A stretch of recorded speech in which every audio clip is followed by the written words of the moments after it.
ಕಳೆದ ವಾರಗಳ ಹಿಂದೆ ಒಂದು ಚಿಕ್ಕ ಸರಣಿಯನ್ನು ನಾನು ಪ್ರಾರಂಭಿಸಿದ್ದೆ. ಅದು ವಾತಾವರಣ ಕುರಿತು.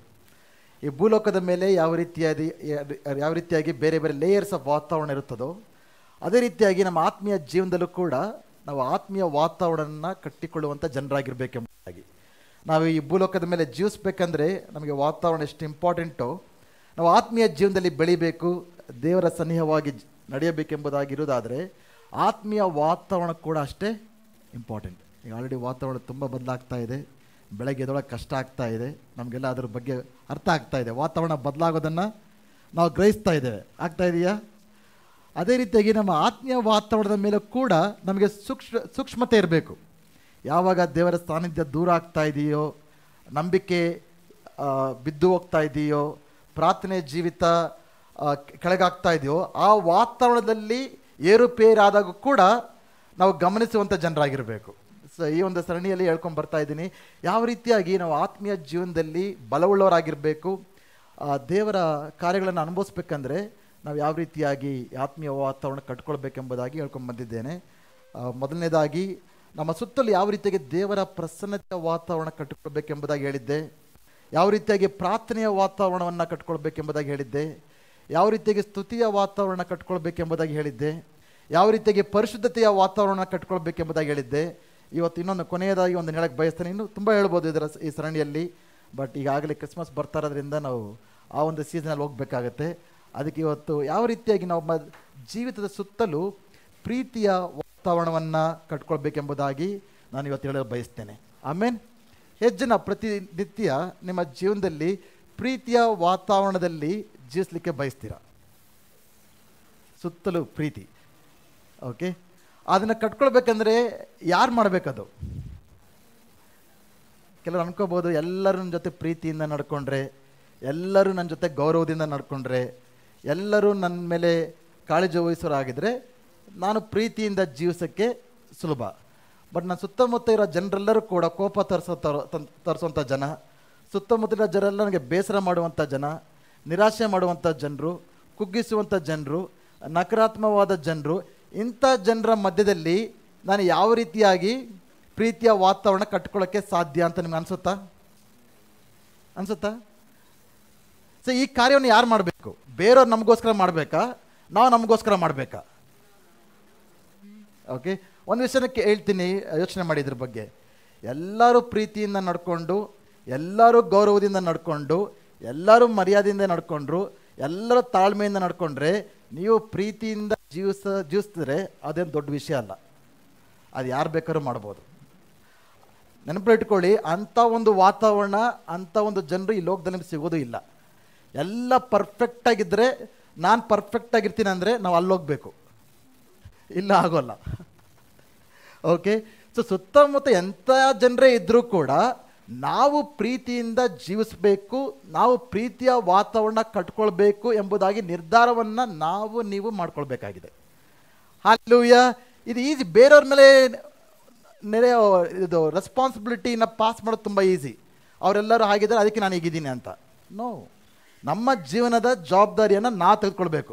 ಸುತ್ತಮುತ್ತ ಜನರು ಹೇಗೆ ಇರಲಿ, ಅವ್ರು ಏನೇ ಮಾತಾಡಲಿ, ಅವ್ರು ಹೇಗೆ ಕಾರ್ಯನಿರ್ವಹಿಸಲಿ, ನಮ್ಮ ಒಂದು ಗುಣಗಳ ಮೇಲೆ ಜವಾಬ್ದಾರಿ, ನಿಯಂತ್ರಣ ಯಾರಿಗಿರಬೇಕು? ನಮಗಿರಬೇಕು. ಸೊ ದೇವರ ಮಕ್ಕಳಾದ ನಾವು, ದೇವರ ಪ್ರೀತಿಯನ್ನು ಅನುಭವಿಸಿದಂಥ ನಾವು ಈ ಒಂದು ಲೋಕದಲ್ಲಿ, ನಮ್ಮ ಕುಟುಂಬಗಳಲ್ಲಿ, ಸಭೆಗಳಲ್ಲಿ, ಕೆಲಸ ಕಾರ್ಯ ಮಾಡುವಂಥ ಸ್ಥಳಗಳಲ್ಲಿ, ಅಕ್ಕಪಕ್ಕ ಜನರ ಮಧ್ಯದಲ್ಲಿ ನಾವು ವ್ಯತ್ಯಾಸವನ್ನು ಮಾಡುವಂಥ ಜನರಾಗಿರಬೇಕು. ಆಮೇನ್, ಹಲ್ಲೆಲೂಯಾ. ಸೊ ಕೆಲವು ವಿಷಯಗಳನ್ನು ನಾವು ಕಲಿಯೋಣ ಇವತ್ತು. ಯಾವ ರೀತಿಯಾಗಿ ಈ ದೇವರ ಪ್ರೀತಿಯ ವಾತಾವರಣವನ್ನು ನಾವು ಕಟ್ಕೊಳ್ಬೇಕಾಗಿದೆ ನಮ್ಮ ಸುತ್ತಲೂ ಎಂಬುದಾಗಿ ಕೆಲವು ವಿಷಯಗಳನ್ನು ಕಲಿಯುವಂತರಾಗೋಣ. ನಾವು ನಮ್ಮ ಸತ್ಯವೇದಗಳನ್ನು ಮತ್ತೊಂದು ಬಳಸುವ ವಾರ್ತೆ 22ನೇ ಅಧ್ಯಾಯ 34ರಿಂದ 41ಕ್ಕೆ ತಿರುಗಿಸೋಣ. ಮತ್ತೊಂದು ಬಳಸುವ ವಾರ್ತೆ 22:34ರಿಂದ 41. ಆತನ ಸದುಕಾಯರ ಬಾಯಿ ಕಟ್ಟಿದ್ದನೆಂದು ಫರಿಸಾಯರು ಕೇಳಿ ಅಲ್ಲಿಗೆ ಕೂಡಿ ಬಂದರು. ಅವರಲ್ಲಿದ್ದ ಒಬ್ಬ ಧರ್ಮೋಪದೇಶಕನು ಆತನನ್ನು ಪರೀಕ್ಷೆ ಮಾಡಬೇಕೆಂದು, ಗುರುವೇ, ಧರ್ಮಶಾಸ್ತ್ರದಲ್ಲಿ ಯಾವ ಆಜ್ಞೆ ಮುಖ್ಯವಾದದ್ದು ಎಂದು ಆತನನ್ನು ಕೇಳಿದಕ್ಕೆ ಆತನು, ನಿನ್ನ ದೇವರಾಗಿರುವ ಕರ್ತನನ್ನು ನಿನ್ನ ಪೂರ್ಣ ಹೃದಯದಿಂದಲೂ, ನಿನ್ನ ಪೂರ್ಣ ಪ್ರಾಣದಿಂದಲೂ, ನಿನ್ನ ಪೂರ್ಣ ಬುದ್ಧಿಯಿಂದಲೂ ಪ್ರೀತಿಸಬೇಕು ಎಂಬ ಆಜ್ಞೆಯೇ ಮುಖ್ಯವಾದದ್ದು ಮತ್ತು ಮೊದಲನೆಯದು. ಇದಕ್ಕೆ ಸಮಾನವಾದ ಎರಡನೇ ಆಜ್ಞೆಯೂ ಒಂದು ಉಂಟು. ಅದು ಯಾವುದೆಂದರೆ, ನಿನ್ನ ನೆರೆಯವನನ್ನು ನಿನ್ನಂತೆಯೇ ಪ್ರೀತಿಸಬೇಕು ಎಂಬುದೇ. ಈ ಎರಡೂ ಆಜ್ಞೆಗಳು ಎಲ್ಲ ಧರ್ಮಶಾಸ್ತ್ರಕ್ಕೂ ಪ್ರವಾದನ ಗ್ರಂಥಕ್ಕೂ ಆಧಾರವಾಗಿವೆ ಎಂದು ಹೇಳಿದನು. ಇಲ್ಲಿ ಒಮ್ಮೆ ಯೇಸುವಿನ ಬಳಿಗೆ ಒಬ್ಬ ಧರ್ಮೋಪದೇಶಕನು ಬರ್ತಾ ಇದ್ದಾನೆ. ಇಂಗ್ಲೀಷಲ್ಲಿ ಲಾಯರ್ ಅಂತ ಇದೆ. ಓಕೆ, ಲಾಯರ್ಸ್ ಎಲ್ಲ ಯಾವುದಕ್ಕೆ ಅವರು ಹೆಸರುವಾಸಿ? ಪ್ರಶ್ನೆಗಳನ್ನು ಕೇಳೋದಕ್ಕೆ ಫೇಮಸ್. ಓಕೆ, ಅವರು ಯೇಸು ಸ್ವಾಮಿಯಲ್ಲಿ ಅವ್ರನ್ನ ಪರೀಕ್ಷೆ ಮಾಡೋದಕ್ಕೆ, ಕೆಲವರು ಪರೀಕ್ಷೆ ಯಥಾರ್ಥವಾಗಿ ಡೌಟ್ಗಳಿರ್ತವೆ, ಪ್ರಶ್ನೆ ಕೇಳ್ತಾರೆ. ಕೆಲವರು ಯಾಕೆ ಪ್ರಶ್ನೆ ಕೇಳ್ತಾರೆ ಅಂದರೆ ಉತ್ತರ ಗೊತ್ತಿಲ್ಲ ಅಂತಾರೆ, ನಮ್ಮನ್ನು ಪರೀಕ್ಷೆ ಮಾಡೋಕ್ಕೆ ಹೇಳ್ತಾರೆ, ನಮಗೆ ಗೊತ್ತಿಲ್ವೋ ಅಂತ. ಓಕೆ, ಸೊ ಇಲ್ಲಿ ಒಬ್ಬ ಲಾಯರು ಯೇಸು ಬಳಿಗೆ ಒಂದು ಇಂಪಾರ್ಟೆಂಟ್ ಕ್ವಶನ್ ಕೇಳ್ತಾನೆ. It's a very good question. ಆ ದಿನಗಳಲ್ಲಿ ಈ ಯಹೂದ್ಯರು, ಸದುಕಾಯರು, ಪರಿಸಾಯರು ಇವರೆಲ್ಲರೂ ಕೂಡ ಧರ್ಮಶಾಸ್ತ್ರವನ್ನು ಬೇರೆ ಬೇರೆ ರೀತಿಯಲ್ಲಿ ಅರ್ಥ ಮಾಡ್ಕೊಂಡಿದ್ರು. ಅವರಿಗೆ ಬರೀ ಕೇಳ ದಶಾಜ್ಞೆಗಳು ಮಾತ್ರ ಇರಲಿಲ್ಲ. ದಶಾಜ್ಞೆಗಳಲ್ಲಿ 613 ಲೆಟರ್ಸ್ ಇರ್ತಾ ಇತ್ತು ಅಕ್ಷರಗಳಲ್ಲಿ. ಅದರ ಅನುಸಾರವಾಗಿ 613 ಆಜ್ಞೆಗಳನ್ನು ಮಾಡ್ಕೊಂಡ್ಬಿಟ್ಟಿದ್ರು ಅವರು ಪ್ರತಿಯೊಂದಕ್ಕೂ. ಈ 613 ಆಜ್ಞೆಗಳಲ್ಲಿ ಕೆಲವು ಪಾಸಿಟಿವ್ ಕಮ್ಯಾಂಡ್ಮೆಂಟ್ಸ್, ಕೆಲವು ನೆಗೆಟಿವ್ ಕಮ್ಯಾಂಡ್ಮೆಂಟ್ಸ್. 248 ಪಾಸಿಟಿವ್ ಕಮ್ಯಾಂಡ್ಮೆಂಟ್ಸು ಮತ್ತು 365 ನೆಗೆಟಿವ್ ಕಮ್ಯಾಂಡ್ಮೆಂಟ್ಸ್ನ ಮಾಡ್ಕೊಂಡಿದ್ದೆ. ಅಂದರೆ ಏನು ಮಾಡಬೇಕು ಅನ್ನೋದು ಪಾಸಿಟಿವ್, ಏನು ಮಾಡಬಾರ್ದು ಅನ್ನೋದು ನೆಗೆಟಿವ್ ಅಂತ ಒಂದು ಕಮ್ಯಾಂಡ್ಮೆಂಟ್ಸ್ನ ಇವರು ಸೃಷ್ಟಿಸ್ಕೊಂಡ್ಬಿಟ್ಟಿದ್ರು. ಆಗಿಂದಾಗ ಅವರಲ್ಲಿ ಡಿಬೇಟ್ ನಡೀತಾ ಇತ್ತು, ತರ್ಕ, ವಾದ ವಿವಾದ, ಮಾತುಕತೆ ನಡೀತಾ ಇತ್ತು. ಏನು ಅವರ ಡಿಬೇಟ್ ಅಂದರೆ, ಈ 613 ಆಜ್ಞೆಗಳಲ್ಲಿ ಯಾವ್ದು ಇಂಪಾರ್ಟೆಂಟ್? ಅವರು ಬೇರೆ ಬೇರೆ ರೀತಿಯಲ್ಲಿ ಡಿಸೈಡ್ ಮಾಡಿಬಿಟ್ಟಿದ್ರು. ಕೆಲವು ಆಜ್ಞೆಗಳು ಪ್ರಾಮುಖ್ಯವಾದದ್ದು, ಕೆಲವು ಆಜ್ಞೆಗಳು ಪ್ರಾಮುಖ್ಯವಾದದ್ದಲ್ಲ. Some are heavy, some are light. ಒಂದು ಆಜ್ಞೆಯನ್ನು ಪಾಲಿಸಬೇಕಂದ್ರೆ ಎಷ್ಟು ಕಷ್ಟವಾಗಿರುತ್ತೋ, ಎಷ್ಟು ಸುಲಭವಾಗಿರುತ್ತೋ ಅದರ ಆಧಾರದ ಮೇಲೆ ಕೆಲವೊಂದು ಭಾಳ ಇಂಪಾರ್ಟೆಂಟು, ಕೆಲವು ಅಷ್ಟು ಇಂಪಾರ್ಟೆಂಟ್ ಅಲ್ಲ ಎಂಬುದಾಗಿ ಆಗಿಂದಾಗ ಬಹಳ ಅವರು ಡಿಬೇಟಲ್ಲಿ ಇರ್ತಾಯಿದ್ರು. ಕೆಲವರು ವಾದ ಮಾಡ್ತಾಯಿದ್ರು, ಎಲ್ಲ ಆಜ್ಞೆಗಳಿಗಿಂತ ಸಬ್ಬಾತ್ ದಿನವನ್ನು ಆಚರಿಸುವಂಥದ್ದು ದೊಡ್ಡ ಆಜ್ಞೆ ಅಂತ. ಇನ್ನೂ ಕೆಲವರು ವಾದ ಮಾಡ್ತಾಯಿದ್ರು, ಇಲ್ಲ ಇದು ನಮ್ಮ ದೇವಾಲಯಗಳಲ್ಲಿ ನಮ್ಮ ಯಜ್ಞಗಳನ್ನು ಅರ್ಪಿಸ್ತೀವಲ್ಲ, ಅದು ತುಂಬ ಇಂಪಾರ್ಟೆಂಟ್ ಆಜ್ಞೆ ಎಂಬುದಾಗಿ ಕೆಲವರು ಹೇಳ್ತಾಯಿದ್ರು. ಇನ್ನೂ ಕೆಲವರು ಅಲ್ಲ, ಅದಕ್ಕಿಂತ ಇಂಪಾರ್ಟೆಂಟ್ ಸುನ್ನತಿ ಮಾಡಿಸ್ಕೊಳ್ಬೇಕಲ್ಲ, ಅದು ತುಂಬ ಇಂಪಾರ್ಟೆಂಟ್. ಇನ್ನೂ ಕೆಲವರು ಬೇರೆ ಬೇರೆ ಆಜ್ಞೆಗಳನ್ನು ತಂದು ಅದು ಇಂಪಾರ್ಟೆಂಟ್ ಎಂಬುದಾಗಿ ವಾದ ಮಾಡ್ತಾಯಿದ್ರು. ಈ ಒಂದು ಪ್ರಶ್ನೆಗಳೊಟ್ಟಿಗೆ ಇವರು ಯೇಸು ಸ್ವಾಮಿಗೆ ಬಂದು ಕೇಳ್ತಾ ಇದ್ದಾರೆ, ಈ ಧರ್ಮಶಾಸ್ತ್ರ ಇಷ್ಟೊಂದು ಆಜ್ಞೆಗಳಿದೆಯಲ್ಲ, ಈ ಎಲ್ಲ ಆಜ್ಞೆಗಳಲ್ಲಿ ಪ್ರಾಮುಖ್ಯವಾದ ದೊಡ್ಡ ಆಜ್ಞೆ, ಶ್ರೇಷ್ಠವಾದದ್ದು, ಉನ್ನತವಾದದ್ದು ಯಾವುದೆಂಬುದಾಗಿ ಯೇಸು ಸ್ವಾಮಿ ಹತ್ರ ಕೇಳ್ತಾ ಇದ್ದಾರೆ. ಆ ಒಂದು ಕಾಂಟೆಕ್ಸ್ಟಲ್ಲಿ ಯೇಸು ಸ್ವಾಮಿ ಹೇಳ್ತಿರೋದು, ಎಲ್ಲ ಆಜ್ಞೆಗಳಿಗಿಂತ ದೊಡ್ಡ ಆಜ್ಞೆ ಯಾವುದು? ನಿಮ್ಮ ದೇವರಾದ ಯೆಹೋವನನ್ನ ಪೂರ್ಣ ಹೃದಯದಿಂದ, ಪೂರ್ಣ ಮನಸ್ಸಿನಿಂದ, ಪೂರ್ಣ ಬಲದಿಂದ, ಪೂರ್ಣ ಶಕ್ತಿಯಿಂದ ಪ್ರೀತಿಸುವಂಥದ್ದು. ಅದರ ಹಾಗೆ ಇನ್ನೊಂದು ಆಜ್ಞೆ ಇದೆ. ಇವರು ಎಷ್ಟು ಆಜ್ಞೆ ಕೇಳಿದ್ರು ಯೇಸು ಸ್ವಾಮಿ ಹತ್ರ? ಯಾವುದೊಂದು ಒಂದು ಆಜ್ಞೆ ಕೇಳಿದ್ರು, ಅದು ಯೇಸು ಸ್ವಾಮಿ ಜೊತೆ ಎರಡನ್ನು ಸೇರಿಸ್ಕೊಡ್ತಾ ಇದ್ದಾರೆ. ಅಂದರೆ ಎರಡೂ ಈಕ್ವಲ್ ಆಗಿ ಇಂಪಾರ್ಟೆಂಟ್. ಯೇಸು ಸ್ವಾಮಿ ದೃಷ್ಟಿಯಲ್ಲಿ ದೀಸ್ ಟೂ ಆರ್ ಇನ್ಸೆಪರಬಲ್. ಈ ಎರಡನ್ನ ಕೂಡ ಬೇರ್ಪಡಿಸೋದಕ್ಕೆ ಸಾಧ್ಯವಿಲ್ಲ. ಅದೇನೆಂದರೆ, ನಿನ್ನ ಹಾಗೆ ನಿನ್ನ ನೆರೆಯವನನ್ನು ಕೂಡ ನೀನು ಪ್ರೀತಿಸಬೇಕು ಎಂಬುದಾಗಿ. ಸೊ ದೇವರು ಎಲ್ಲ ಆಜ್ಞೆಗಳಿಗೆ ಇಂಥ ಇಂಪಾರ್ಟೆಂಟ್. ನಾವು ಎಲ್ಲಿ ಫೋಕಸ್ ಮಾಡಬೇಕಂತ ಯೇಸು ಸ್ವಾಮಿಗೆ ಹೇಳ್ತಾ ಇದ್ದಾರೆ, ಪ್ರೀತಿಯ ಮೇಲೆ ಆಧಾರಗೊಂಡಿರಬೇಕು. ಹಲ್ಲೆಲೂಯಾ. ಈ ಕ್ರೈಸ್ತವ ಜೀವಿತ ಅನ್ನೋದಂಥದ್ದು ಆಜ್ಞೆಗಳು, ಬೇರೆ ಬೇರೆ ವಿಷಯಗಳೆಲ್ಲ ಇರ್ಬೋದು, ಬಟ್ ಅದೆಲ್ಲದಕ್ಕಿಂತ ಈ ಒಂದು ಪುನಾದಿ, ಅಸ್ಥಿವಾರ ಏನಂದರೆ ಪ್ರೀತಿ. ಸೊ ದೇವರ ಮಕ್ಕಳಾದ ನಾವು ಈ ಎರಡು ಆಜ್ಞೆಗಳನ್ನು ಪಾಲಿಸಿದ್ರೆ, ಇಲ್ಲಿ ಸಿಂಪಲಾಗಿ ಅರ್ಥ ಮಾಡ್ಕೊಳ್ಳಿ, ಈ ಎರಡು ಆಜ್ಞೆಗಳನ್ನು ಪಾಲಿಸಿದ್ರೆ ನೀವೆಲ್ಲ ಆಜ್ಞೆಗಳನ್ನು ಪಾಲಿಸ್ದಂಗೆ. ಈ ಎರಡು ಆಜ್ಞೆಗಳನ್ನು ನೀವು ಪಾಲಿಸಲಿಲ್ಲ ಅಂದರೆ ಎಲ್ಲ ಆಜ್ಞೆಗಳನ್ನು ಕೂಡ ನೀವು ಮುರಿದಂಗೆ ಅರ್ಥ. ಓಕೆ, ಸೊ ನಮ್ಮ ಫೋಕಸ್, ಕ್ರೈಸ್ತವ ಜೀವಿತದ ಮಕ್ಕಳಾದ ನಮ್ಮ ಫೋಕಸ್, ನಮ್ಮ ದೃಷ್ಟಿ ಏನಿರಬೇಕಂದ್ರೆ ಯಾವ ರೀತಿಗೆ ದೇವರನ್ನು ಪ್ರೀತಿಸುವಂಥದ್ದು ಹಾಗೂ ಜನರನ್ನು ಪ್ರೀತಿಸುವಂಥದ್ದು. ಸೊ ಫೋಕಸ್ ತುಂಬ ಇಂಪಾರ್ಟೆಂಟ್. ಆಗಿನ ಕಾಲದಲ್ಲಿ ನೀವು ನೋಡಿರ್ಬೋದು, ಈ ಸರ್ಕಸ್ಗಳೆಲ್ಲ ಈ ಹುಲಿ, ಸಿಂಹ, ಬೇರೆ ಪ್ರಾಣಿಗಳನ್ನ ತರ್ತಾ ಇದ್ರು. ಈಗೆಲ್ಲ ಬ್ಯಾನ್ ಆಗಿಬಿಟ್ಟಿದೆ. ನೀವೊಂದು ಈಗಿನ ದಿನಗಳ ಸರ್ಕಸ್ಗೆ ಹೋದರೆ ಅಲ್ಲಿ ಏನಿರೋದಿಲ್ಲ, ಬರೀ ಡ್ಯಾನ್ಸ್ಗಳು ನೋಡ್ತೀರ ಅಷ್ಟೇ, ಬೇರೆ ಮ್ಯಾಜಿಕ್ಗಳನ್ನ ನೋಡ್ತೀರ ಅಷ್ಟೇ. ಬಟ್ ಆ ದಿನಗಳಲ್ಲಿ ಪ್ರಾಣಿಗಳನ್ನ ಕೂಡ ಸರ್ಕಸಲ್ಲಿ ತರ್ತಾಯಿದ್ರು. ಅಥವಾ ಇನ್ನೂ ಕೆಲವು ನೀವು ಝೂಗಳಿಗೆ ಹೋಗಿದ್ರೆ ಅಲ್ಲಿ ಇದನ್ನು ಗಮನಿಸಿರ್ತೀರ, ಈ ಪ್ರಾಣಿಗಳನ್ನ ಟೇಮ್ ಮಾಡ್ತಾರಲ್ಲ ಅಂಥವ್ರ ಜನರ ಅಲ್ಲಿ ಏನಿರ್ತಾ ಇತ್ತು ಅಂದರೆ ಗನ್ ಇರ್ತಾ ಇತ್ತು, ಚಾವಟಿ ಇರ್ತಾ ಇತ್ತು, ಅದರೊಟ್ಟಿಗೆ ಇನ್ನೊಂದು ಏನಿರುತ್ತೆ, ಒಂದು ಕುರ್ಚಿ ಇಟ್ಕೊಳ್ತಾ ಇದ್ರು. ಆ ಕುರ್ಚಿಗೆ 4 ಕಾಲಿರುತ್ತೆ. ಅವರು ಒಂದು ಸಿಂಹದ ಮುಂದೆ ಹೋಗ್ಬೇಕಂದ್ರೆ ಈ ಕುರ್ಚಿಯನ್ನು ಇಟ್ಕೊಂಡು ಹೋಗ್ತಾ ಇದ್ರು. ಯಾಕೆ ಇಟ್ಕೊಂಡು ಹೋಗ್ತಾ ಇದ್ರು ಗೊತ್ತಾ? ಆ ಕುರ್ಚಿಯಿಂದ ಅದನ್ನ ಹೊಡೆಯೋಕ್ಕೆ ಸಾಧ್ಯನಾ? ಅದನ್ನ ಸೋಲ್ಸೋಕ್ಕೆ ಸಾಧ್ಯನಾ? ಬಟ್ ಯಾಕೆ ಆ ಕುರ್ಚಿ ಇಟ್ಕೊಳ್ತಾ ಇದ್ರು ಅಂದರೆ, ಅವ್ರು ಯಾವಾಗ ಈ ಕುರ್ಚಿಯನ್ನು ಹಿಂದೆ ಇಟ್ಕೊಂಡು ಆ 4 ಲೆಗ್ಸ್ ಇದೆಯಲ್ಲ ಅದನ್ನು ಸಿಂಹದ ಮುಂದೆ ಇಟ್ಟಾಗ ಸಿಂಹ ಏನು ಮಾಡುತ್ತಂದರೆ ಈ 4 ಕಾಲುಗಳನ್ನು ಒಂದೇ ಸತಿ ಫೋಕಸ್ ಮಾಡೋಕ್ಕೆ ಟ್ರೈ ಮಾಡುತ್ತೆ. ಆ ಫೋಕಸ್ ಮಾಡೋಕ್ಕೆ ಟ್ರೈ ಮಾಡಿದಾಗ ಅದು ಪ್ಯಾರಲೈಸ್ ಆಗಿಬಿಡುತ್ತೆ, ಹಾಗೂ ಅದು ಬಲಹೀನವಾಗಿಬಿಡುತ್ತೆ. ಆವಾಗ ಇವರು ಅದನ್ನು ಈಸಿಯಾಗಿ ಕಂಟ್ರೋಲ್ ಮಾಡೋಕ್ಕೆ ಸಾಧ್ಯ ಆಗುತ್ತೆ. ಸೊ ಅನೇಕ ಸಾರಿ ನಮ್ಮ ಜೀವನದಲ್ಲಿ ನಮ್ಮ ಫೋಕಸ್ ಅನ್ನೋದು ಸುಮಾರು ವಿಷಯಗಳ ಮೇಲೆ ಇದ್ದಾಗ, ಕುಟುಂಬದ ಮೇಲೆ, ಕೆಲಸದ ಮೇಲೆ, ಮಕ್ಕಳ ಮೇಲೆ, ಹಣದ ಮೇಲೆ, ಭವಿಷ್ಯದ ಮೇಲೆ, ಆರೋಗ್ಯದ ಮೇಲೆ, ಆಮೇಲೆ ಆತ್ಮೀಯ ಜೀವನದಲ್ಲೂ ಕೂಡ ಸೇವೆ ಮೇಲೆ, ಅನೇಕ ಸಾರಿ ನಮ್ಮ ಫೋಕಸ್ ಒಂದೇ ಸಾರಿ ಎಲ್ಲದನ್ನ ಫೋಕಸ್ ಮಾಡೋಕ್ಕೆ ಹೋದಾಗ ಏನಾಗುತ್ತೆ? ಪ್ಯಾರಲೈಸ್ ಆಗಿಬಿಡ್ತೇವೆ. ಬಟ್ ನಮ್ಮ ಫೋಕಸ್ ಒಂದೇ ಆಗಿರಬೇಕು. ಆ ಫೋಕಸ್ ಏನಂದರೆ ದೇವರನ್ನು ಪ್ರೀತಿಸುವಂಥದ್ದು ಹಾಗೂ ಜನರನ್ನು ಪ್ರೀತಿಸುವಂಥದ್ದು. ಯಾವಾಗ ನಾವು ಅದನ್ನ ಮೇಲೆ ನಾವು ಫೋಕಸ್ ಮಾಡ್ತೀವೋ ಖಂಡಿತವಾಗಿಯೂ ನಮ್ಮ ಜೀವಿತದ ಎಲ್ಲ ಕ್ಷೇತ್ರಗಳು ತಾನಷ್ಟಕ್ಕೆ ಅದೇ ಸರೋಗ್ಬಿಡುತ್ತೆ. ಹಲ್ಲೆಲೂಯಾ. ಸೊ ಏನು ನಾವು ತೀರ್ಮಾನ ಮಾಡಬೇಕು ಇವತ್ತು? ನಮ್ಮ ಲೈಫ್ ಸಿಂಪಲ್. ಎಷ್ಟು ಜನ ನಿಮ್ಮ ಆತ್ಮೀಯ ಜೀವನ ಸಿಂಪಲ್ ಮಾಡಬೇಕಂತ ಬಯಸ್ಕೊಳ್ತೀರಾ?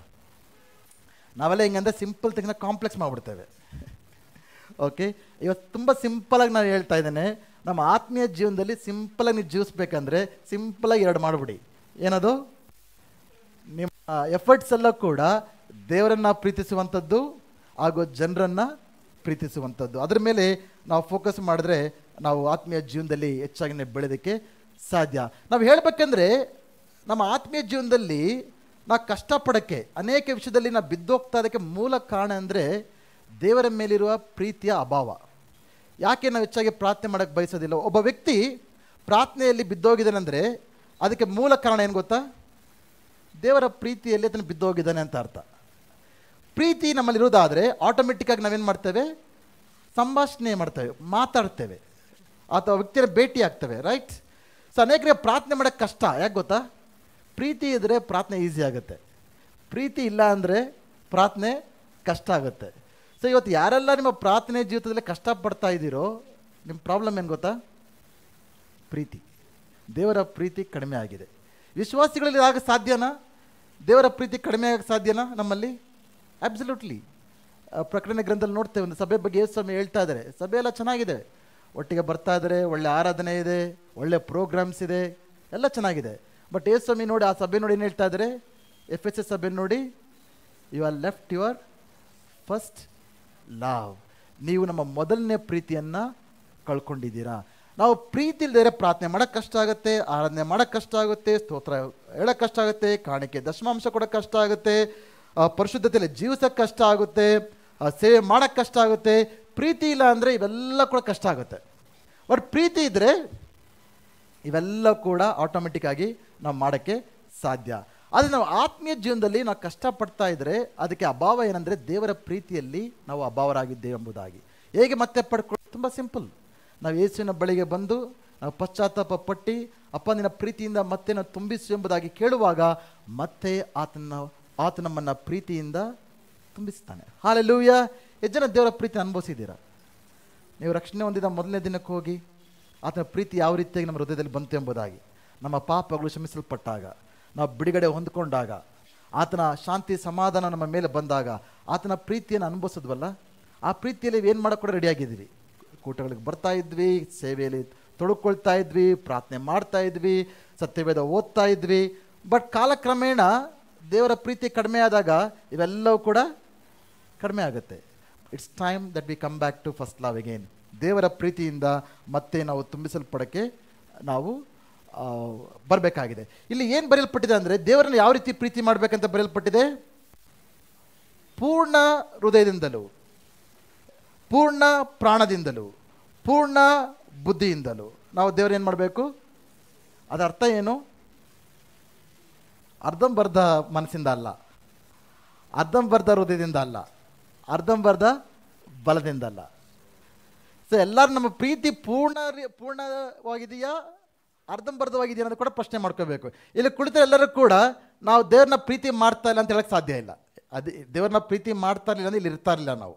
ಎಲ್ಲರೂ ಬಂದು ಕೂರ್ತಿದ್ದೀವಿ ಅಂದರೆ, ಆರಾಧನೆ ಮಾಡಿದ್ದೀವಿ ಅಂದರೆ, ಒನ್ ಥಿಂಗ್ ಇಸ್ ಗ್ಯಾರಂಟಿಡ್, ನಮಗೆಲ್ಲರಿಗೂ ಕೂಡ ದೇವ್ರ ಮೇಲೆ ಪ್ರೀತಿ ಇದೆ ಅಂತ. ಬಟ್ ದ ಪ್ರಶ್ನೆ ಏನಂದರೆ, ಆ ಪ್ರೀತಿ ಪೂರ್ಣವಾದದ್ದ ಅಥವಾ ಅಭಾವವುಳ್ಳದ್ದ ಅನ್ನೋದನ್ನು ಪ್ರಶ್ನೆ ಮಾಡ್ಕೊಳ್ಬೇಕಾಗತ್ತೆ. ಸೊ ದೇವರು ನಮ್ಮನ್ನು ಯಾವ ಒಂದು ಸ್ಥಳಕ್ಕೆ ನಮ್ಮನ್ನು ಕರಿತಾ ಇದ್ದಾರೆ ಅಂದರೆ, ದೇವರನ್ನ ಪೂರ್ಣ ಹೃದಯದಿಂದ ಪ್ರೀತಿಸುವ ಒಂದು ಸ್ಥಳಕ್ಕೆ ನಮ್ಮನ್ನು ಕರಿತಾ ಇದ್ದಾರೆ. ನಮ್ಮನ್ನು ದೇವರು ಪರಿಪೂರ್ಣವಾಗಿ ಪ್ರೀತಿ ಮಾಡಿದ್ರ, ಅರ್ಧಂಬರ್ಧ ಪ್ರೀತಿ ಮಾಡಿದಾರ? ಏನಾದರೂ ಅದು ನಮ್ಮಿಂದ ಏನಾದರೂ ಹಿಂತೆಗೆದ್ರ? ಆತರ ಇದ್ದಂಥ ಒಬ್ಬನೇ ಮಗನನ್ನು ಕೂಡ ಕೊಟ್ಬಿಟ್ಟಿದ್ದಾರೆ. ಕರೆಕ್ಟ್? ಆತ ನಮ್ಮಿಂದ ಏನೂ ಕೂಡ ಹಿಂದೆ ತೆಗೀಲಿಲ್ಲ. ಸೊ ನಮ್ಮ ಪ್ರೀತಿ ಆತನ ಕಡೆಗೆ ಯಾವ ರೀತಿ ಇರಬೇಕು? ಪರಿಪೂರ್ಣವಾದ ಪ್ರೀತಿಯಾಗಿರಬೇಕು. ಅದನ್ನೇ ದೇವರು ಬಯಸ್ತಾರದು. ಲೂಕನ ಬರೆದ ಸುವಾರ್ತೆ 18ನೇ ಅಧ್ಯಾಯದಲ್ಲಿ ಒಬ್ಬ ವ್ಯಕ್ತಿ ಬರ್ತಾನೆ, ಒಬ್ಬ ಶ್ರೀಮಂತ ವ್ಯಕ್ತಿ ಯೇಸು ಸ್ವಾಮಿ ಬಳಿಗೆ ಬರ್ತಾನೆ. ಆತರ ಬಂದು ಯೇಸು ಸ್ವಾಮಿ ಕೇಳ್ತಾ ಇದ್ದಾನೆ, ಗುರುವೇ, ಒಳ್ಳೆಯ ಬೋಧಕನೇ, ನಾನು ಪಡ್ಕೊಳ್ಬೇಕಂದ್ರೆ ಏನು ಮಾಡಬೇಕು ಅಂತ ಪ್ರಶ್ನೆ ಕೇಳ್ತಾ ಇದ್ದಾನೆ. ಒಳ್ಳೆ ಪ್ರಶ್ನೆ ಕೇಳ್ತಾ ಇದ್ದಾನೆ. ಅದನ್ನ ಯೇಸು ಸ್ವಾಮಿ ಹತ್ರ ಬಂದು, ದೇವ್ರ ನನ್ನ ರೋಗ ವಾಸಿ ಮಾಡು, ನನಗೆ ಬಿಡುಗಡೆ ಕೊಡು, ನನಗೆ ಮದುವೆ ಆಗಬೇಕು, ನನ್ನ ವ್ಯಾಪಾರವನ್ನು ಆಶೀರ್ವದಿಸು, ನನಗೆ ಹಣ ಬೇಕು ಎಂಬುದಾಗಿ ಕೇಳ್ತಾ ಇಲ್ಲ. ಯೇಸು ಸ್ವಾಮಿ ಹತ್ರ ಬಂದು ಏನು ಕೇಳ್ತಾ ಇದ್ದಾನೆ ಈ ವ್ಯಕ್ತಿ? ನಾನು ಪರಲೋಕಕ್ಕೆ ಹೋಗ್ಬೇಕಂದ್ರೆ ಏನು ಮಾಡಬೇಕು? ನಾನು ನಿತ್ಯ ಜೀವ ಪಡ್ಕೊಳ್ಬೇಕಂದ್ರೆ ಏನು ಮಾಡಬೇಕು? ಇದು ಒಳ್ಳೆ ಕ್ವಶನ, ಕೆಟ್ಟ ಕ್ವಶನ? ಇದು ಒಳ್ಳೆ ಅಗತ್ಯನ, ಕೆಟ್ಟದ್ದ? ಗುಡ್ ಅಲ್ಲ? We have to appreciate him. ಆಗ ಯೇಸು ಸ್ವಾಮಿ ಹೇಳಿದ್ರೆ, ಎಲ್ಲ ಆಜ್ಞೆಗಳನ್ನು ನೀನು ಕೈಕೊಳ್ಬೇಕಾಗಿದೆ. ನೀನು ವ್ಯಭಿಚಾರ ಮಾಡಬಾರ್ದು, ಕೊಳೆ ಮಾಡಬಾರ್ದು, ಕದಿಬಾರ್ದು, ಸುಳ್ಳು ಆರೋಪ ಮಾಡಬಾರ್ದು, ನಿನ್ನ ತಂದೆ ತಾಯಿಗಳನ್ನ ಗೌರವಿಸಬೇಕು ಎಂಬುದಾಗಿ ಯೇಸು ಸ್ವಾಮಿ ಹೇಳ್ತಾರೆ. ಅದಕ್ಕೆ ಈ ವ್ಯಕ್ತಿ ಹೇಳ್ತಾನೆ, ನಾನು ಚಿಕ್ಕವನಿಂದ ಕೂಡ ಇವೆಲ್ಲವನ್ನು ಕೂಡ ಮಾಡ್ಕೊಂಬಂದಿದ್ದೇನೆ. ಅದು ಯೇಸು ಸ್ವಾಮಿ ನೋಡಿ ಹೇಳ್ತಾನೆ, ವೆರಿ ಗುಡ್, ಒಳ್ಳೆಯದು, I appreciate you, but you lack one thing. ನಿನ್ನಲ್ಲಿ ಏನಿದೆ? ಒಂದು ಅಭಾವ ಇದೆ. ಅದೇನು ಗೊತ್ತಾ? ಯೇಸು ಸ್ವಾಮಿ ಹೇಳ್ತಾನೆ, ನಿನ್ನೆಲ್ಲ ಆಸ್ತಿಯನ್ನು ಮಾರ್ಬಿಟ್ಟು ನಾನು ಹಿಂಬಾಲಿಸಿ ಎಂಬುದಾಗಿ ಕರೀತಾನೆ. ಆಗ ಈ ವ್ಯಕ್ತಿ ಏನಾಯಿತು? ಫುಲ್ ಎಕ್ಸೈಟ್ಮೆಂಟಿಂದ ಬಂದ. ಆಗಲೇ ಗಾಳಿ ಬಿಟ್ಟ ಬಲೂನ್ ಥರ ಪುಸ್ಸ ಆಗ್ಬಿಟ್ಟ. ಕಾರಣ ಏನು? ಈ ವ್ಯಕ್ತಿಗೆ ಹಣದ ಮೇಲೆ, ಆಸ್ತಿಯ ಮೇಲೆ ಭಾಳ ಆಸೆ ಇತ್ತು. ಆತನ ಹೃದಯ ಅದರ ಮೇಲಿತ್ತು. ಅಂದರೆ ಅದು ಪರಿಪೂರ್ಣವಾದ ಪ್ರೀತಿ ಅಲ್ಲ. ದೇವರ ಕರೆಯುವಿಕೆಯನ್ನು ಕಳ್ಕೊಂಡ. ಇದು ತುಂಬ ದುಃಖದಿಂದ ವಾಪಸ್ ಹೋಗ್ಬಿಟ್ಟ. ಒಮ್ಮೆ ಒಂದು ವೇಳೆ ಆತನೆಲ್ಲ ಕೂಡ ಮಾರ್ಬಿಟ್ಟು ಬಂದಿದ್ರೆ, ಆತನ ಯೇಸುವಿನ ಶಿಷ್ಯರಲ್ಲಿ ಒಬ್ಬ ಶಿಷ್ಯ ಆಗಿರ್ಬೋದಾಗಿತ್ತು. ಯೇಸುವು ಆತನ ಭಾಳವಾಗಿ ಉಪಯೋಗಿಸ್ಕೊಳ್ಬೇಕಾಗಿತ್ತು. ಆ ಒಂದು ಅವಕಾಶವನ್ನು ಆತನು ಕಳ್ಕೊಳ್ತಾನೆ. ಈ ವ್ಯಕ್ತಿ ದೇವರನ್ನ ಪ್ರೀತಿಸಿದ್ನ ಇಲ್ವಾ? ಪ್ರೀತಿಸಿದ. ಬಟ್ ಆತನ ಪ್ರೀತಿ ಪರಿಪೂರ್ಣವಾದದ್ದ? ಇಲ್ಲ. ಅದೇ ರೀತಿಯಾಗಿ ನಮ್ಮಲ್ಲಿ ಅನೇಕ ಒಳ್ಳೆ ಸಂಗತಿಗಳು ಇರ್ಬೋದು, ಬಟ್ ಯಾವುದೋ ಒಂದು ಅಭಾವ ನಮ್ಮಲ್ಲಿ ಇರ್ಬೋದು. ಆ ಒಂದು ಅಭಾವ ಏನು ಮಾಡುತ್ತೆ ಅಂದರೆ, ದೇವರ ಪ್ರೀತಿಯಿಂದ, ದೇವರ ಉದ್ದೇಶಗಳಿಂದ ನಮ್ಮನ್ನು ದೂರ ಮಾಡುತ್ತೆ. ಸೊ ಯಾವ ಒಂದು ಕ್ಷೇತ್ರದಲ್ಲಿ ನಾವು ಪರಿಪೂರ್ಣವಾಗಿ ದೇವರು ಒಪ್ಪಿಸ್ಕೊಡೋಕ್ಕಾಗ್ತಿಲ್ಲ, ಯಾವ್ದು ನಾವು ಹಿಡ್ಕೊಂಡ್ಬಿಟ್ಟಿದ್ದೇವೆ, ದೇವರು ಒಪ್ಪಿಸ್ಕೊಡ್ತಾನೆ, ಅದನ್ನು ನಾವು ಪರೀಕ್ಷೆ ಮಾಡಿಕೊಂಡು ಸಂಪೂರ್ಣವಾಗಿ ಎಲ್ಲವನ್ನು ಕೂಡ ದೇವರು ಒಪ್ಪಿಸ್ಕೊಡ್ಬೇಕಾಗತ್ತೆ. ಇನ್ನೊಬ್ಬ ವ್ಯಕ್ತಿ ಇದ್ದಾನೆ. ಅದು ಮೊದಲನೇ ಅರಸರು 19ನೇ ಅಧ್ಯಾಯದಲ್ಲಿ ನೋಡ್ತೇವೆ, 19ರಿಂದ 21ನೇ ವಚನದಲ್ಲಿ ನೋಡ್ತೇವೆ. ಆತನು ಕೂಡ ಶ್ರೀಮಂತ. ಆತನ ಹೆಸರು ಎಲಿಷಾ ಎಂಬುದಾಗಿ. ಓಕೆ, ಆತನ ಇನ್ನೂ ಪ್ರವಾದಿ ಆಗಿರಲಿಲ್ಲ ಈ ಸಮಯದಲ್ಲಿ. ಮೊದಲನೇ ಅರಸರು 19ನೇ ಅಧ್ಯಾಯ 19ರಿಂದ 21. ಜಸ್ಟ್ ಕೇಳಿಸ್ಕೊಳ್ಳಿ ಸಾಕು, ಆಮೇಲೆ ಬೇಕಾದ್ರೆ ನೋಟ್ ಮಾಡ್ಕೊಳ್ಳಿ. ಈತನು ಕೂಡ ಶ್ರೀಮಂತನೇ.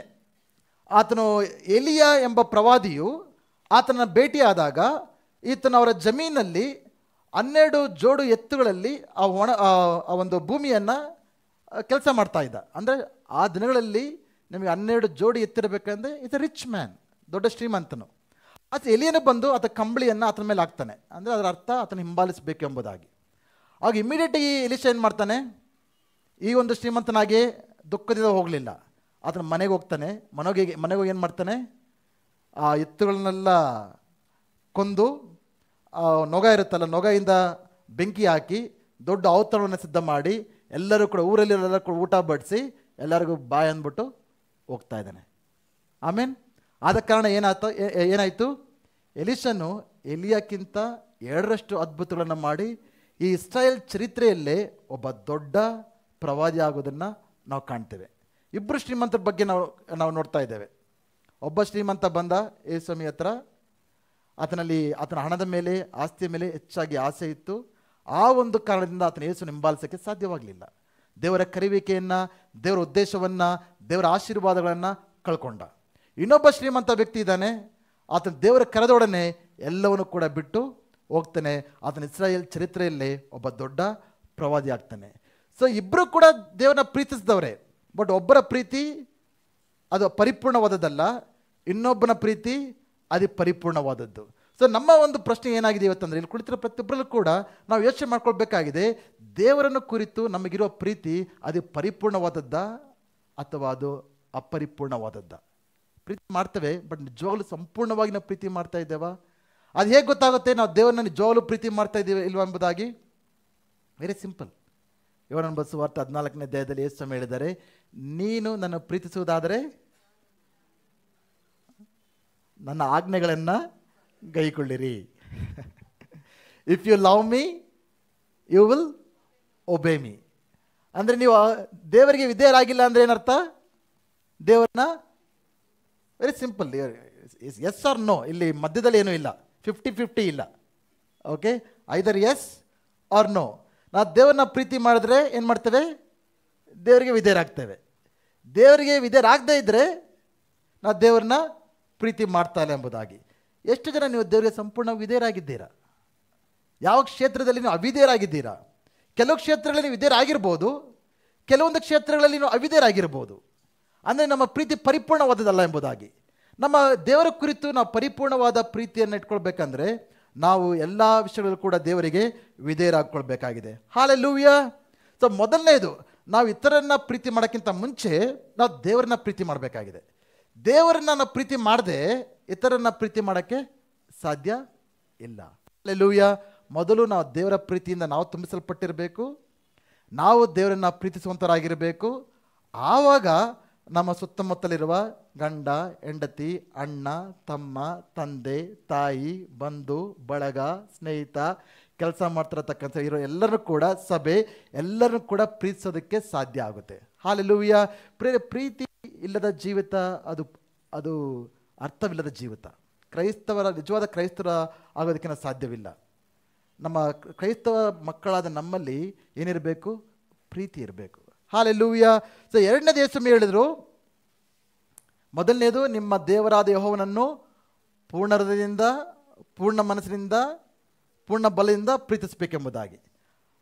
ಹಾಗೆ ಇನ್ನೊಂದು ಆಜ್ಞೆ ದೇವರು ಹೇಳ್ತಾ ಇದ್ದಾರೆ, ಏನಂತ? ಅದು ನಿನ್ನಂತೆಯೇ ನಿನ್ನ ನೆರೆಯವನನ್ನು ಪ್ರೀತಿಸಬೇಕು. ಇದು ಯೇಸುಮಿ ಎರಡರಲ್ಲಿ ಕೂಡ ವ್ಯತ್ಯಾಸ ತೋರಿಸ್ತಾ ಇಲ್ಲ. ಅವ್ರು ಕೇಳಿದ್ದು ಒಂದಾಜ್ಞೆ, ಬಟ್ ಯೇಸುಮಿ ಉತ್ತರ ಕೊಡ್ತಾ ಇರೋದು ಎರಡು. ಯಾಕೆಂದರೆ ಇವೆರಡೂ ಕೂಡ ಬೇರ್ಪಡಿಸೋಕ್ಕೆ ಸಾಧ್ಯ ಇಲ್ಲ. ಒಬ್ಬ ವ್ಯಕ್ತಿ ನಾನು ದೇವರನ್ನ ಪ್ರೀತಿಸ್ತೇನೆ, ಆದರೆ ಜನರನ್ನ ಪ್ರೀತಿಸೋಕ್ಕೆ ಆಗ್ತಾ ಇಲ್ಲ ಅಂತ ಹೇಳೋಕ್ಕೆ ಸಾಧ್ಯ ಇಲ್ಲ, ಅದು ಸುಳ್ಳು. ಒಬ್ಬ ವ್ಯಕ್ತಿ ನಿಜವಾಗ್ಲೂ ಕೂಡ ದೇವರನ್ನ ಪ್ರೀತಿಸೋದಾದರೆ ಖಂಡಿತವಾಗಿಯೂ ಆತನ ಜನರನ್ನು ಪ್ರೀತಿಸೋದಕ್ಕೆ ಸಾಧ್ಯ ಆಗುತ್ತೆ. ಯಾಕೆಂದರೆ ಮೊದಲನೇ ಯೋಹಾನ 4:20 ನೋಡ್ತೇವೆ, ಒಬ್ಬನು ದೇವರನ್ನ ಪ್ರೀತಿಸ್ತಾ ಇದ್ದೀನಿ ಅಂತ ಹೇಳ್ಕೊಂಡು ತನ್ನ ಸಹೋದರನ್ನ, ಸಹೋದರಿಯರನ್ನ, ಅಂದರೆ ಅಕ್ಕಪಕ್ಕ ಇರೋ ಜನರನ್ನ ನೀವು ಪ್ರೀತಿಸದೆ ಹೋದರೆ ಆತನ ಸುಳ್ಳುಗಾರನು ಎಂಬುದಾಗಿ, ಆತನ ಕೊಲೆಗಾರನು ಎಂಬುದಾಗಿ. ಅಷ್ಟು ಕಠಿಣವಾಗಿ ದೇವರ ವಾಕ್ಯ ಬರೆಯುತ್ತೆ. ಒಬ್ಬ ವ್ಯಕ್ತಿ ದೇವರನ್ನ ಪ್ರೀತಿಸ್ತಾ ಇದ್ದೀನಿ ಅಂತ ಹೇಳ್ಕೊಂಡು ನಿಜವಾಗಿ ಜನರನ್ನ ಪ್ರೀತಿಸಕ್ಕೆ ಆಗಿಲ್ಲ ಅಂದರೆ ಆತನೇನಾಗಿದ್ದಾನೆ? ಸುಳ್ಳುಗಾರನ ಆಗಿದ್ದಾನೆ ಎಂಬುದಾಗಿ. ಇನ್ನೊಂದನ್ನು ವಿಷಯ ಇಲ್ಲಿ ಗಮನಿಸಬೇಕಾಗಿದೆ, ಸ್ವಲ್ಪ ಎಲ್ಲರ ಕಡೆ ಜಾಗೃತಿ ಕೇಳಿಸ್ಕೊಳ್ಳಿ. ಎರಡನೇ ಆಜ್ಞೆ ಯಾವ ರೀತಿಯಾಗಿ ಯೇಸು ಹೇಳ್ತಾ ಇದ್ದಾರೆ? ನಿನ್ನಂತೆಯೇ ನಿನ್ನ ನೆರೆಯವನನ್ನು ಪ್ರೀತಿಸಬೇಕೆಂಬುದಾಗಿ. ಸೊ ಅಂದರೆ ಯಾರೆಲ್ಲ ನೀವೇ ಪ್ರೀತಿ ಮಾಡ್ಕೊಳ್ತೀರಾ? ಎಲ್ಲರೂ ನಿಮ್ಮಲ್ಲಿ ನಿಮ್ಗೆ ಪ್ರೀತಿ ಇದೆಯಾ? ಓಕೆ, ಅದು ಅಸ್ಯೂಮ್ಡ್. ಅಸ್ಯೂಮ್ ಮಾಡಿಕೊಂಡ್ರೆ ಎಲ್ಲರೂ ತಮ್ಮನ್ನು ತಾವು ಪ್ರೀತಿಸ್ಕೊಳ್ತೀರಾ ಅಂತ. But there is a category of people will find it difficult to love themself. ಕೆಲವು ಜನರಿದ್ದಾರೆ, ಅವ್ರು ತಮ್ಮನ್ನು ತಾವೇ ಪ್ರೀತಿಸ್ಕೊಳ್ಳೋದಕ್ಕೆ ಕಷ್ಟಪಡ್ತಾರೆ. ಅಂದರೆ ಕೆಲವರಿಗೆ ಅವರ ಒಂದು ಅಪಿಯರೆನ್ಸಸ್ ಬಗ್ಗೆ, ಯಾವ ರೀತಿ ಕಾಣ್ತಾರೋ ಇಷ್ಟ ಇಲ್ಲ. ಸ್ವಲ್ಪ ಉದ್ದ ಇದ್ರೆ ಚೆನ್ನಾಗಿರೋದು, ಸ್ವಲ್ಪ ಕುಳ್ಳಗಿದ್ರೆ ಚೆನ್ನಾಗಿರೋದು, ಕೂದು ಉದ್ದ ಇದ್ರೆ ಚೆನ್ನಾಗಿರೋದು, ಕಡಿಮೆ ಇರೋದು. So they hate their appearance. ಕೆಲವರು ನಾವು ಯಾಕೆ ಈ ಕುಟುಂಬದಲ್ಲಿ ಹುಟ್ಟಿದೆ, ಬೇರೆ ಕುಟುಂಬದಲ್ಲಿ ಹುಟ್ಟಿದರೆ ಚೆನ್ನಾಗಿರೋದು ಎಂಬುದಾಗಿ ತಮ್ಮನ್ನು ತಾವೇ ಹಾಗೆ ಮಾಡ್ಕೊಳ್ತಕ್ಕಂಥ ಜನರು ಕೂಡ ಇರ್ತಾರೆ. ಕೆಲವರು ತಮ್ಮ ಜೀವನದಲ್ಲಿ ತೆಗೆದುಕೊಂಡ ತಪ್ಪಾದ ಕಾರಣಗಳಿಂದ ಅವರು ತಮ್ಮ ಜೀವನ ಕೆಟ್ಟ ಒಂದು ಮಾರ್ಗಕ್ಕೆ ಹೋಗ್ಬಿಟ್ಟಿರುತ್ತೆ, ತಮ್ಮ ಜೀವಿತವನ್ನು ತುಂಬ ಕೆಡ್ಸ್ಕೊಂಡ್ಬಿಟ್ಟಿರ್ತಾರೆ. ಅಂಥವರು ತಮ್ಮ ಜೀವಿತವನ್ನು ಅವ್ರು ಹಾಗೆ ಮಾಡ್ಕೊಳ್ತಾರೆ. ಕೆಲವರು ತಮ್ಮ ಜೀವನದಲ್ಲಿ ಬೇರೆ ಬೇರೆ ಪಾಪಗಳಿಂದ, ಬಂಧನಗಳಿಂದ, ಅಡಿಕ್ಷನ್ಸ್ ಇರ್ತಾರೆ. ಅಂಥವರು ತಮ್ಮ ಜೀವಿತವನ್ನು ಪ್ರೀತಿಸೋದಕ್ಕೆ ಸಾಧ್ಯವಿಲ್ಲ. ಓಕೆ, ಇನ್ನು ಕೆಲವರು ಜನರು ಅವ್ರ ಮೇಲೆ ಮೋಸ ಮಾಡಿರ್ತಾರೆ, ಜನರು ಅವರಿಗೆ ಕೆಟ್ಟದನ್ನು ಮಾಡಿರ್ತಾರೆ. ಅಂಥವರೆಲ್ಲರೂ ಕೂಡ ತಮ್ಮನ್ನು ತಾವೇ ಹಾಗೆ ಮಾಡ್ಕೊಳ್ತಾರೆ. ಸೊ ದ ಪಾಯಿಂಟ್ ಏನು ಹೇಳ್ತೇನೆ ಅಂದರೆ, ಸಾಧಾರಣವಾಗಿ ಎಲ್ಲರೂ ನಮ್ಮನ್ನು ನಾವು ಪ್ರೀತಿಸ್ಕೊಳ್ತೀವಿ, ನಿಜ.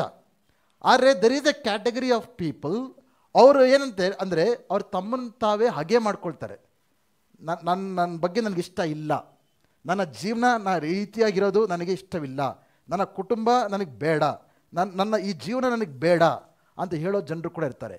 ಅಂಥವರು ಬೇರೆಯವ್ರನ್ನ ಪ್ರೀತಿಸೋಕ್ಕೆ ಸಾಧ್ಯನಾ? ನೋ.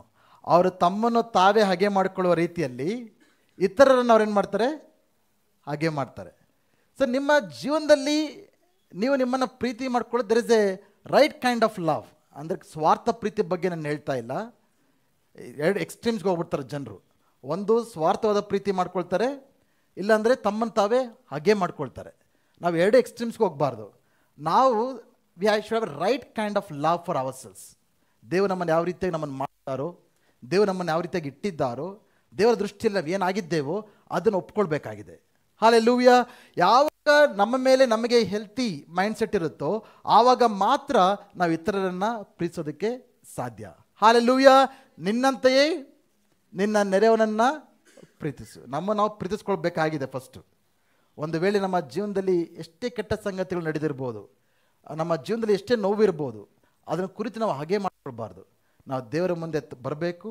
ಅವುಗಳೆಲ್ಲ ಕೂಡ ದೇವರು ವಾಸಿ ಮಾಡುವ ಹಾಗೆ ನಾವು ದೇವರಲ್ಲಿ ಕೇಳ್ಕೋಬೇಕು. ದೇವರಿಂದ ನಾವು ಪುನಃಸ್ಥಾಪಿಸಲ್ಪಡಬೇಕು. ಆಗ ದೇವರ ಪ್ರೀತಿಯಿಂದ ತುಂಬಿಸಲ್ಪಡಬೇಕು. ಆಗ ಮಾತ್ರ ನಾವು ಇತರರನ್ನು ಪ್ರೀತಿಸೋದಕ್ಕೆ ಸಾಧ್ಯ ಆಗುತ್ತೆ. ಹಲ್ಲೆಲೂಯಾ. ನಾವು ಪ್ರೀತಿಯಲ್ಲಿ ನಡಿಬೇಕಂದ್ರೆ ಎರಡು ಥಿಂಗ್ ತುಂಬ ಇಂಪಾರ್ಟೆಂಟ್, ಎರಡು ವಿಷಯಗಳು ಭಾಳ ಇಂಪಾರ್ಟೆಂಟ್. ಒಂದು, we have to get healed from our past hurts. ನಮ್ಮ ಈ ಲೋಕದಲ್ಲಿ ನಾವು ಕೆಲವು ವರ್ಷ ಜೀವಿಸ್ತಿದ್ದೇವೆ ಅಂತ ಅರ್ಥ ಏನಂದರೆ ಖಂಡಿತವಾಗಿಯೂ ನಾವು ನೋವಿಗೆ ಗುರಿಯಾಗಿರುತ್ತೇವೆ. ಆಮೇಲೆ ಯಾರೂ ಕೂಡ ಈ ಜೀವನದಲ್ಲಿ ನೋವೇ ಆಗಿಲ್ಲ ಅಂತ ಹೇಳೋರಿದ್ದೀರಾ? ನೀವು ವಯಸ್ಸು ಎಷ್ಟಿದೆ ಗೊತ್ತಿಲ್ಲ, 20 ವರ್ಷ, 30, 40, 50 ಗೊತ್ತಿಲ್ಲ. ಈ ಇಷ್ಟು ವರ್ಷಗಳಲ್ಲಿ ಅನೇಕ ಸಾರಿ ಅನೇಕ ಸಮಯಗಳಲ್ಲಿ ನಾವು ನೋವಿಗೆ ಗುರಿಯಾಗಿರ್ತೇವೆ. ಅದು ಅನೇಕರು ಆ ನೋವಲ್ಲೇ ಜೂಸ್ಬಿಡ್ತಾರೆ. ಕೆಲವರು ಗಂಡ ಹೆಂಡತಿಗಳ ಮಧ್ಯದಲ್ಲಿ ಮದುವೆಯಾಗಿ 15 ವರ್ಷ 20 ವರ್ಷ ಆಗಿರುತ್ತೆ. ಅವ್ರು ಇನ್ನೂ ಮೊದಲನೇ ವರ್ಷದಲ್ಲಿ ನಡೆದಿರತಕ್ಕಂಥ ಗಲಾಟೆಗಳನ್ನು, ಮನಸ್ತಾಪಗಳನ್ನು, ನೀನು ಹಿಂಗೆ ಮಾಡಿದೆ, ನೀನು ನೀನು ಹೆಂಗಸರತ್ತು ಮೆಮೊರಿ ಪವರ್ ತುಂಬ ಶಾರ್ಪು ಗಂಡಸರಿಗಿಂತ. ದೇವರು ಆ ರೀತಿ ಅವ್ರು ಸೃಷ್ಟಿ ಮಾಡಿಬಿಡ್ತಾರೆ. It's a good thing. Okay. ಅವ್ರು ಯಾವ ಡೇಟ್ ಅಂತ ಹೇಳ್ತಾರೆ, ಯಾವ ತಿಂಗಳಂತ ಹೇಳ್ತಾರೆ, ಯಾವ ಡ್ರೆಸ್ ಹಾಕ್ಕೊಂಡಿದ್ರಿ ನೀವು ಅಂತ ಹೇಳ್ತಾರೆ. ಆ ಕಲರ್ ಡ್ರೆಸ್ ಹಾಕ್ಕೊಂಡಿದ್ರಲ್ಲ ನೀವು ಇದನ್ನು ಹೇಳಿದ್ರಲ್ಲ ಆ ಮನೆಯಲ್ಲಿ, ಈಗ ನನ್ನ ಬಗ್ಗೆ ಹಂಗೆ ಹೇಳಿದ್ರಲ್ಲ. ಸೊ ಯಾವತ್ತೋ ನಡೆದಿರೋದನ್ನು ಸಿಂಪಲಾಗಿ ಹೇಳಿದೆ. ಬಟ್ ಅನೇಕ ಸಾರಿ ನಾವು ನೋವಿಗೆ ಗುರಿಯಾಗಿರ್ತೇವೆ. ಅನೇಕರ ನೋವಿನಿಂದ ಹೊರಗೆ ಬರೆದಿರತಕ್ಕಂಥ ಕಾರಣದಿಂದ ಬೇರೆಯವ್ರನ್ನ ನಂಬೋಕ್ಕೆ ಸಾಧ್ಯ ಆಗೋದಿಲ್ಲ, ಬೇರೆಯವ್ರನ್ನ ಪ್ರೀತಿ ಮಾಡೋಕ್ಕೆ ಸಾಧ್ಯ ಆಗೋದಿಲ್ಲ, ಬೇರೆಯವ್ರನ್ನ ಒಪ್ಪಿಕೊಳ್ಳೋಕ್ಕೆ ಸಾಧ್ಯ ಇಲ್ಲ. I find a category of people who find it difficult even to accept love. Okay. ಕೆಲವರು ಜನರು ಇರ್ತಾರೆ, ಅವ್ರ ಜೀವನದಲ್ಲಿ ಬರೀ ನೋವು, ಬರೀ ವೆತನೆ, ಬರೀ ಬೇಸರ, ಬರೀ ನಕಾರಾತ್ಮಕವಾದ ಯೋಚನೆಗಳು ಅದನ್ನೇ ತುಂಬ್ಕೊಂಡ್ಬಿಟ್ರಿಂದ ಅಂಥ ವ್ಯಕ್ತಿಗಳಿಗೆ ಇನ್ನೊಬ್ಬ ವ್ಯಕ್ತಿ something is wrong brother. Okay. ಅಂಥ ವ್ಯಕ್ತಿಗಳಿಗೆ ಯಾರ ಪ್ರೀತಿ ತೋರಿಸಿದ್ರು ಕೂಡ ಅವರ ಪ್ರೀತಿಯನ್ನು ಪಡ್ಕೊಳ್ಳೋ ಸ್ಥಾನದಲ್ಲಿ ಇರೋದಿಲ್ಲ. ಆ ರೀತಿ ಸ್ಟೇಜಲ್ಲಿ ಕೂಡ ಕೆಲವರು ಇರ್ತಾರೆ.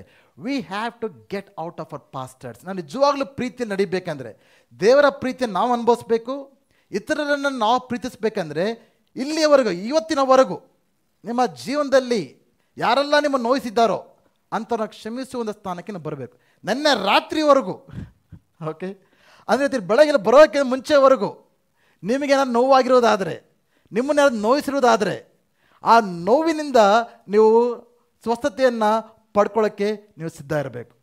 ಹಲ್ಲೆಲೂಯಾ. ನೀವು ಇಂದಿನ ಜೀವಿತದ ನೋವುಗಳಲ್ಲಿ ಜೀವಿಸ್ಕೊಂಡು ನೀವು ದೇವರ ಪ್ರೀತಿನ ಅನುಭವಿಸ್ಬೇಕು, ಇತರನ್ನ ಪ್ರೀತಿಸಬೇಕು ಅಂದರೆ ಅದು ಸಾಧ್ಯವಿಲ್ಲ. ನಿಮ್ಮ ಸುತ್ತಮುತ್ತಲ ಪ್ರೀತಿಯ ವಾತಾವರಣ ಕಟ್ಕೊಳ್ಬೇಕಂದ್ರೆ ನಿಮ್ಮ ಯೋಚನೆಗಳು ಪ್ರೀತಿಯಿಂದ ಕೂಡಿರಬೇಕು, ನಿಮ್ಮ ಮಾತುಗಳು ಪ್ರೀತಿಯಿಂದ ಕೂಡಿರಬೇಕು, ನಿಮ್ಮ ಬಯಕೆಗಳು ಪ್ರೀತಿಯಿಂದ ಕೂಡಿರಬೇಕು, ನಿಮ್ಮ ಕಾರ್ಯಗಳಲ್ಲಿ ಪ್ರೀತಿಯದು ಆಗಬೇಕು. ಆ ರೀತಿ ಆಗಬೇಕಂದ್ರೆ ನಿಮ್ಮಲ್ಲಿ ಒಂದು ಕ್ಲೀನ್ ಸ್ಟೇಟ್ ಆಗಬೇಕು. ನಿಮ್ಮ ಹೃದಯ, ನಿಮ್ಮ ಮನಸ್ಸು ಕ್ಲೀನ್ ಆಗಬೇಕು. ದೇವರ ಸ್ಥಾನದಲ್ಲಿ ನಾವು ಕುಳಿತಿದ್ದೇವೆ. ಈ ಒಂದು ತೀರ್ಮಾನವನ್ನು, ಈ ನಿರ್ಧಾರವನ್ನು ನೀವು ತೆಗೆದುಕೊಂಡ್ರೆ ದೇವರ ಪ್ರೀತಿಯನ್ನು ನೀವು ಅನುಭವಿಸೋದಕ್ಕೆ ಸಾಧ್ಯ. ಈ ಒಂದು ಇನಿಷಿಯೇಟಿವ್ನ ನೀವು ತೆಗೆದುಕೊಳ್ಬೇಕು. ಅನೇಕ ಸಲ ಅನ್ಕೊಳ್ತಾರೆ ಬೇರೆಯವ್ರ ಬದಲಾವಣೆ ಆದರೆ ನಾನು ಬದಲಾವಣೆ ಆಗ್ತೀನಿ, ಫಸ್ಟ್ ಅವರಾಗಲಿ.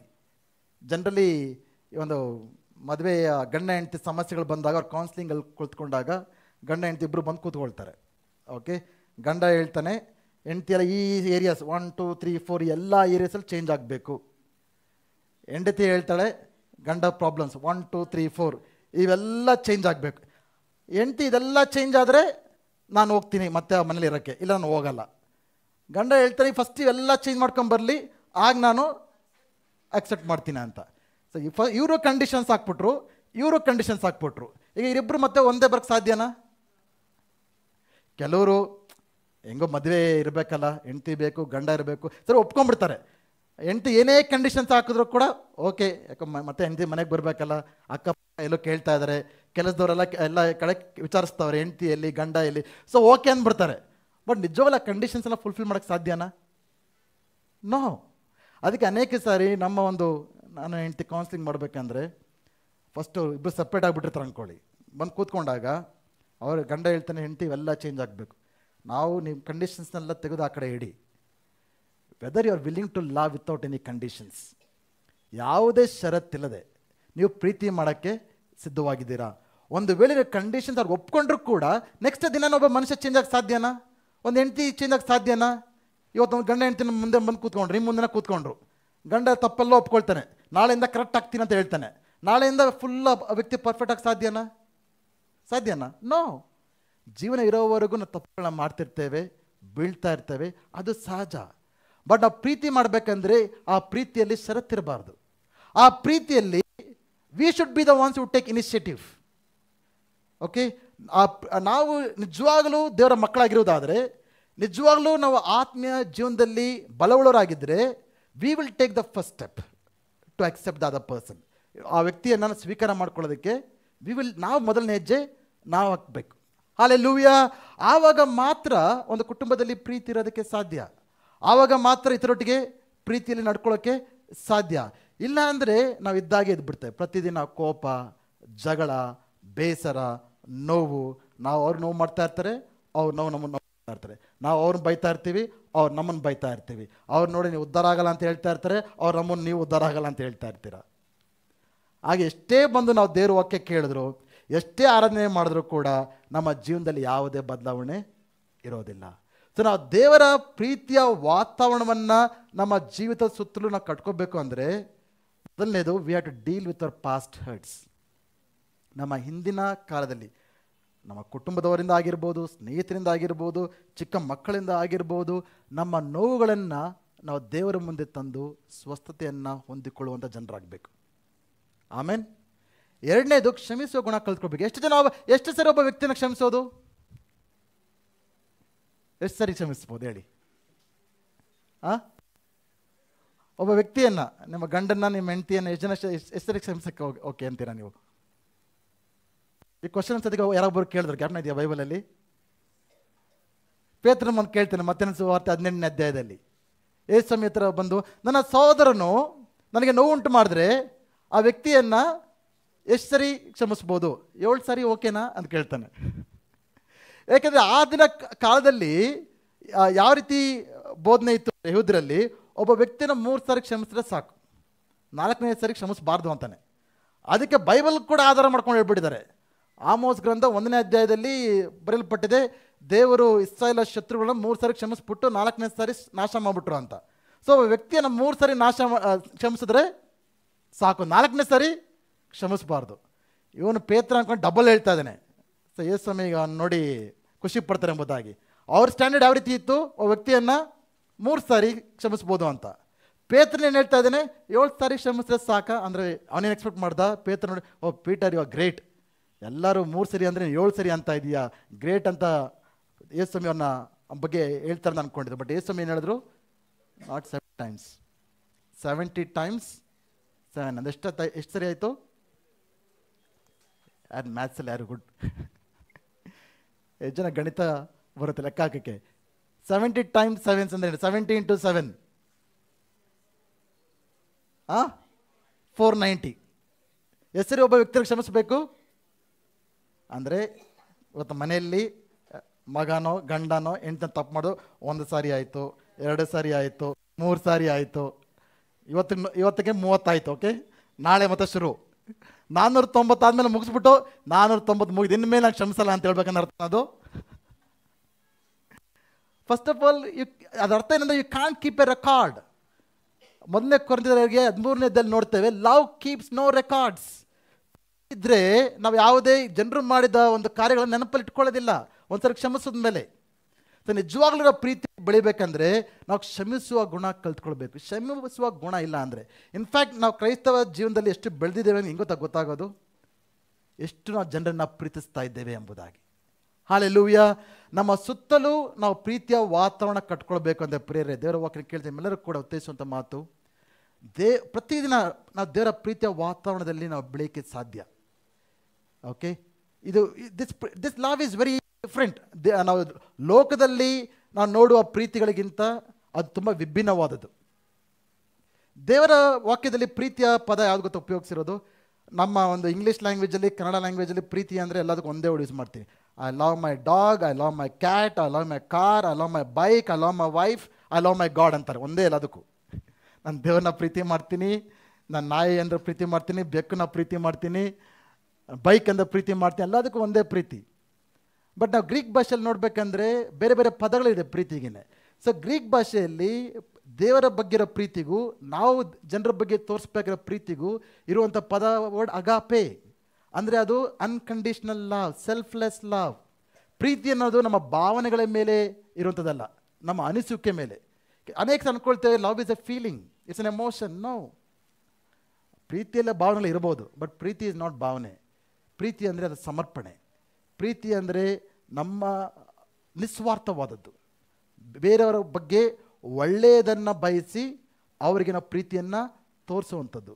ಆ ನಿಸ್ವಾರ್ಥವಾದ ಪ್ರೀತಿಯಿಂದ ಪ್ರೀತಿಸೋದಕ್ಕೆ ದೇವರು ನಮ್ಮನ್ನು ಕರೀತಾ ಇದ್ದಾರೆ. ಹಲ್ಲೆಲೂಯಾ. ಎಷ್ಟು ಜನ ಬಯಸ್ತೀರಾ ನಿಮ್ಮ ಸುತ್ತಲೂ ದೇವರ ಪ್ರೀತಿಯ ವಾತಾವರಣ ಕಟ್ಕೊಳ್ಬೇಕೆಂಬುದಾಗಿ? ಆಮೇನ್. ಈ ಲೋಕದಲ್ಲಿರೋ ಪ್ರೀತಿ ಡೆಫಿನೇಷನ್ಗಳ ಕಿತ್ತು ಬಿಸಾಕಿ.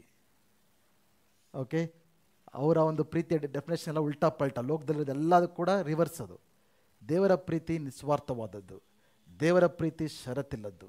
ಎಲ್ಲ ಆಜ್ಞೆಗಳಿಗಿಂತ ಯೇಸು ದೊಡ್ಡ ಆಜ್ಞೆಯನ್ನು ಹೇಳ್ತಾ ಇದ್ದಾರೆ, ನಾವು ಅವರನ್ನು ಪೂರ್ಣ ಮನಸ್ಸಿನಿಂದ, ಪೂರ್ಣ ಬಲದಿಂದ, ಪೂರ್ಣ ಶಕ್ತಿಯಿಂದ ಪ್ರೀತಿಸಬೇಕಾಗಿ, ಹಾಗೆಯೇ ನಮ್ಮಂತೆಯೇ ನಮ್ಮ ನೆರೆಯವರನ್ನು ಪ್ರೀತಿಸಬೇಕೆಂಬುದಾಗಿ.